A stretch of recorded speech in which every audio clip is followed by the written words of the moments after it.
नमस्कार। चीन को लगातार झटके पर झटका लग रहा है और दुनिया अब ये समझ गई है कि कैसे चीन अपनी जो साम्राज्यवादी विस्तारवादी नीति है उसके जरिए पूरी दुनिया पर कब्जा करना चाह रहा है और इसीलिए अब जगह जगह से कड़ी प्रतिक्रिया मिलनी शुरू हो चुकी है। और जब मैं कह रहा हूं कि बहुत तगड़ा झटका लगा है तो उसके संदर्भ को आप समझिए। ये पूरी बातचीत आप जरा ध्यान से सुनिएगा और आप चाहें तो इसे बिंदुवार नोट भी कर सकते हैं, तो ये आपको आसानी होगी बातचीत करने में और खुद के लिए भी। अभी आज कई बार टलने के बाद यूरोपीय यूनियन के देश और चाइना, इनके बीच में वीडियो कॉन्फ्रेंसिंग के जरिए ईयू चाइना समिट हो रहा है। अब इस ईयू चाइना समिट के बाद चीन की प्रोपेगेंडा मशीनरी शुरू हो जाएगी और वो दुनिया को ये बताएंगे कैसे यूरोपीय यूनियन देशों के साथ चीन ने बड़ा अच्छा संबंध स्थापित कर लिया है, बहुत बेहतर रिश्ते हो गए हैं, व्यापार घाटा संतुलित करना हो गया है, सब कुछ अच्छा हो गया है।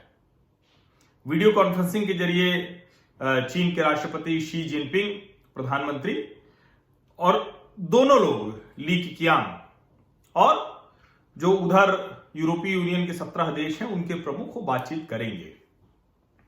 अब ये बातचीत हो इससे पहले आप जान लीजिए कि आज इस बैठक के शुरू होने के ठीक पहले यूरोपीय यूनियन ने चीन को मार्केट इकोनॉमी स्टेटस देने से साफ मना कर दिया है।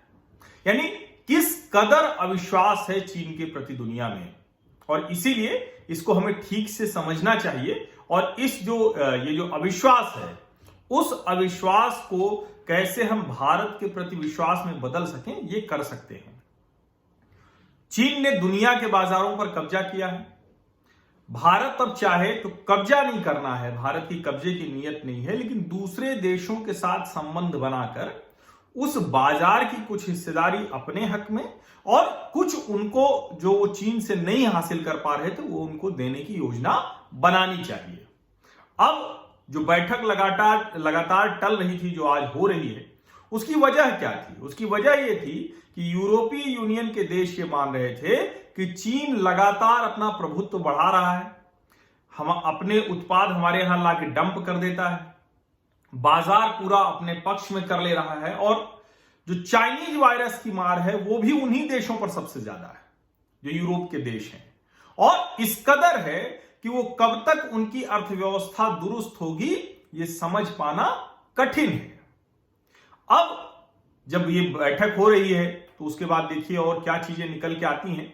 लेकिन यूरोपीय यूनियन के देशों के साथ चीन का, यानी यूरोपीय यूनियन के देश घाटे में है, तो कितने घाटे में है? $75 बिलियन, $75 बिलियन, और ये 2018 का आंकड़ा है। अब मैं बार बार कहता हूं कि जब अर्थव्यवस्था से जुड़ी चीजें होती हैं तो गाल बजाने से काम नहीं चलता है, बेवजह भावुक होने से भी काम नहीं चलता है। भावुकता से आप वो बुनियाद तैयार कर लेते हैं, उसके बाद आपको बहुत सलीके से एक एक ईंट रखते हुए, नीतियां तय करते हुए, अपने उद्योगों को थामते हुए, दुनिया के बाजार खोजते हुए फिर आपको अपनी अर्थव्यवस्था मजबूत करनी होती है। $75 बिलियन, अब इससे कुछ आपको याद में आया, कुछ ध्यान में आ रहा है कि नहीं आ रहा है? $75 बिलियन यूरोपीय यूनियन घाटे में है, किसके साथ? चीन के साथ।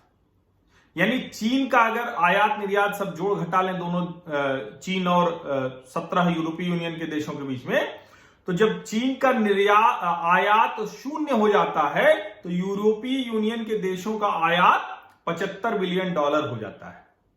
अब इसको आप ठीक से समझिए, ये बड़ा देश, छोटा देश, कई हमारे यहां भी बताते हैं विद्वान, कह रहे हम तो कहीं आते ही नहीं उसके जो वो निर्यात करता है उसके निर्यात करने वाले देशों की सूची में। भारत का चीन के साथ व्यापार घाटा $65 बिलियन है, $65 बिलियन। $75 बिलियन है 17 यूरोपियन यूनियन के देशों का, और सिर्फ एक भारत अगर शून्य आयात चीन हमसे करता है तो हम चीन से $65 बिलियन का आयात करते हैं। जाहिर है ये आंकड़ा उसके पहले का है जब ये चाइनीज वायरस की मार पड़ी, लेकिन अब यूरोपियन यूनियन के देश तो तैयार हो गए, वो कह रहे हैं, और देखिए चीन कितना घाघ कारोबारी है कि उसने उसी पैसे को उन्हीं देशों में निवेश कर दिया है, यानी एफडीआई भी अब उसका बहुत ज्यादा है। तो जो यूरोपीय यूनियन की कंपनियां होंगी उसमें चीन का निवेश होगा। यूरोपीय यूनियन के देशों के ही पैसे से यूरोपीय यूनियन की कंपनियों को खरीद लेना, ये कारोबार समझिए आप। और यहां हम लोग भी वही करते हैं कि पता चला कि अब पेटीएम, ओला, बायजूस या अपनी जो कंपनियां हैं उन्हीं का हम बहिष्कार करने का बेवकूफी भरा आह्वान करने लगते हैं। अभी कल मैंने खबर देखी तो मुझे लगा उनको तो दो पिछवाड़े पर डंडा लगाना चाहिए। भारतीय जनता युवा मोर्चा के कार्यकर्ता हैं, वो मलाड में एक दुकानदार से चीनी खिलौने लेकर उसको तोड़ दे रहे हैं, फेंक रहे हैं बाहर, कह रहे हैं हम चीन का बायकॉट कर रहे हैं। अब बाद में उन्होंने कहा, स्पष्टीकरण दिया, दुकानदार भी कह रहा है कि हमने स्वेच्छा से दिया। अब हो सकता है कि उसकी भी भावना जाग गई, लेकिन ये तो मूर्खता है ना। अपने देश में जो सामान हम चीन से खरीद के लेके आ गए हैं, हमने चीन को उसका फायदा दे दिया है, अब हम अपने ही देश के लोगों का नुकसान कर रहे हैं, अपने कारोबारियों का, अपने दुकानदारों का, अपने लोगों का। इस मूर्खता से बचिए। चरणबद्ध तरीका है, भावना ये प्रबल होनी चाहिए। हम अपने जीवन में कितनी तेजी में चाइनीज उत्पादों को धीरे धीरे करके आउट कर दें, ये हमें तय करना है। लेकिन मूर्खता नहीं करनी है, किसी का मोबाइल नहीं तोड़ देना है, अपना नहीं तोड़ देना है, कोई नुकसान नहीं करना है, ये आप ध्यान में रखिए। और चाइनीज फैक्ट्री भी कहीं हो तो उसको तोड़ने मत पहुंच जाएगी, मूर्खता मत कीजिएगा। अगर कोई फैक्ट्री आके लगा रहे तो उनको बिल्कुल काम करने दीजिए, बेचने दीजिए। हमें धीरे धीरे ये सेंस डेवलप करना है कि मेड इन चाइना तो बिल्कुल नहीं लेना है, धीरे धीरे चाइनीज कंपनियों को भी आउट करना है। अब जो 17+1 की बैठक हो रही है, बहुत दिनों तक इसका मामला चलता रहा और सोचिए कि यूरोपीय यूनियन के देश कितना परेशान हुए, और इसीलिए इस परेशानी को दूर करने के लिए उन्होंने कहा कि 17+1 की बैठक से पहले 17+0 यानी पहले हम 17 देश मिलकर अपनी बार्गेनिंग पावर तो तय कर लें, ये तो समझ लें कि हम कैसे चीन के साथ क्या बात करेंगे। और देखिए कैसे चीन ने किया है सामूहिक समझौता न हो पाने की वजह से। अब वहां मैंने बताया कि उन्हीं देशों से पैसा लेकर, उन्हीं को उत्पाद बेचकर और फिर उन्हीं देशों में वो अपना निवेश कर देता है। अब उसका एक उदाहरण मैं आपको बताता हूं। 17 देशों में से 4 देश, वो कौन है? हंगरी, द चेक रिपब्लिक, पोलैंड और स्लोवाकिया। ये तो चीन के कर्ज, निवेश जो कह लीजिए उसमें बुरी तरह से डूब गए। कितना? इतना कि 17 देशों में जो चीन का कुल निवेश है उसका 75% इन्हीं 4 देशों में। यानी ये 4 देश अब अपनी किसी भी योजना को बनाने में चीन से डरते होंगे, चीन का प्रभाव होगा, चीन का प्रभुत्व होगा। आप समझिए जब कारोबारी तरीके से इस तरह से प्रभुत्व होता है तो उसका नुकसान कितना होता है। हम भारतीय सही समय पर जागे, और इसीलिए मैं कह रहा हूं चरणबद्ध तरीके से आउट करना होगा। सरकार अपनी नीति बनाती रहे, लेकिन ये जो कारोबारी समझौता करके स्थितियों को अपने पक्ष में किया है वो कितना शातिर देश। आप सोचिए कि जिन जिन देशों के साथ उसने व्यापार घाटा संतुलित करने का समझौता किया, उन देशों के साथ व्यापार घाटा, मतलब उन देशों का व्यापार घाटा चीन के साथ बढ़ता चला गया। कैसे?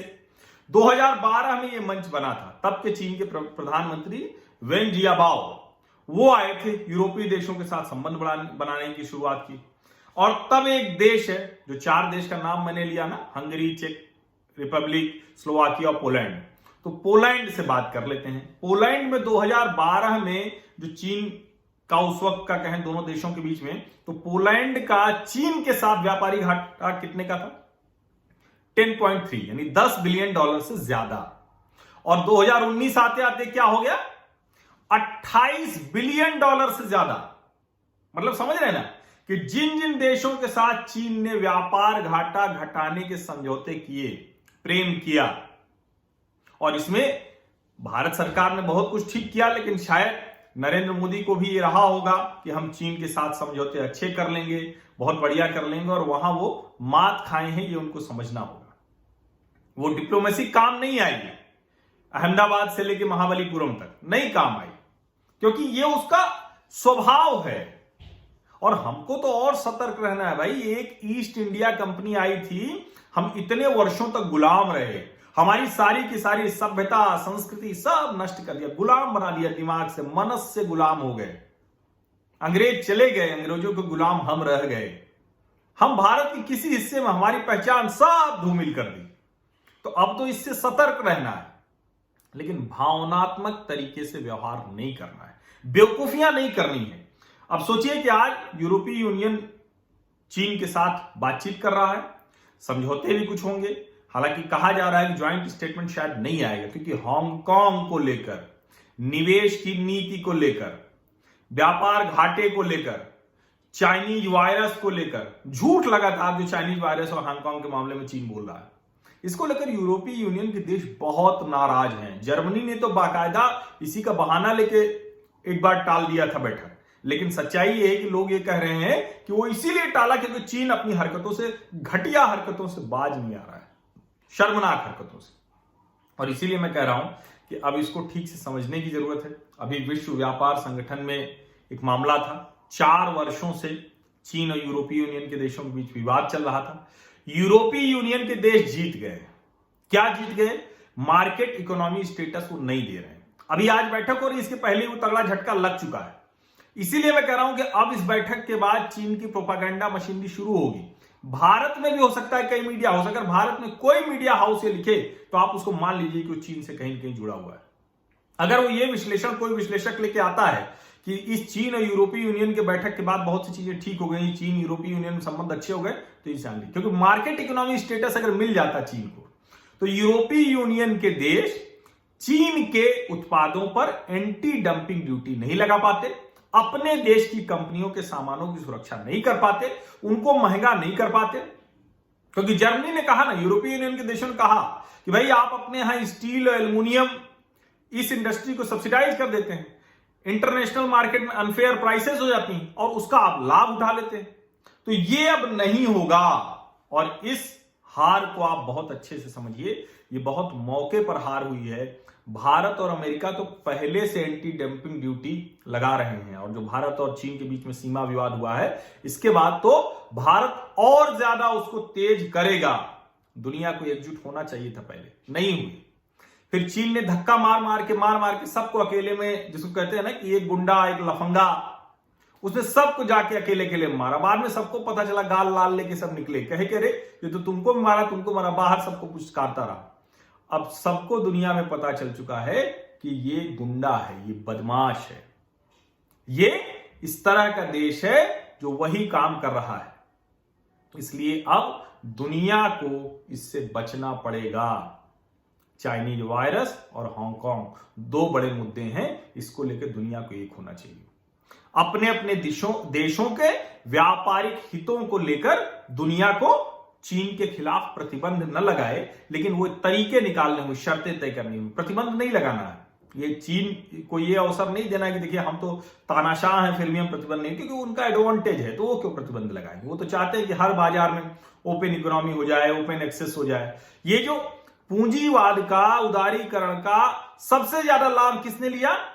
तानाशाह, वामपंथी, क्रूर, निर्दयी चीन ने। ये दुनिया समझे, समझना बहुत जरूरी है।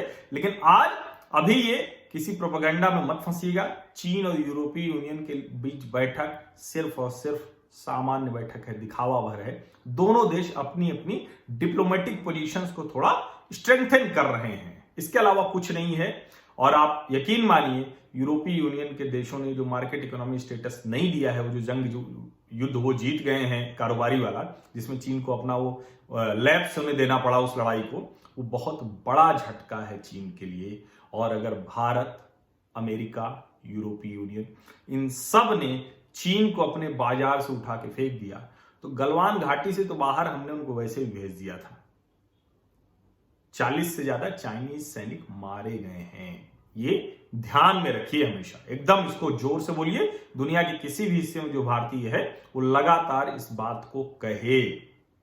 मुझे लगता है कि मेरी जो मूल बात थी वो आपको समझ में आ गई होगी, और आज आप कॉपी पेन लेके बैठे होंगे, आपने पॉइंट्स नोट किए होंगे, और इसको अपने मुंह से, अपने लिखे से, अपने पढ़े से बताइए। कोई कॉपीराइट नहीं है किसी का, विश्लेषण भर मेरा है, लेकिन आप इसको बताइए।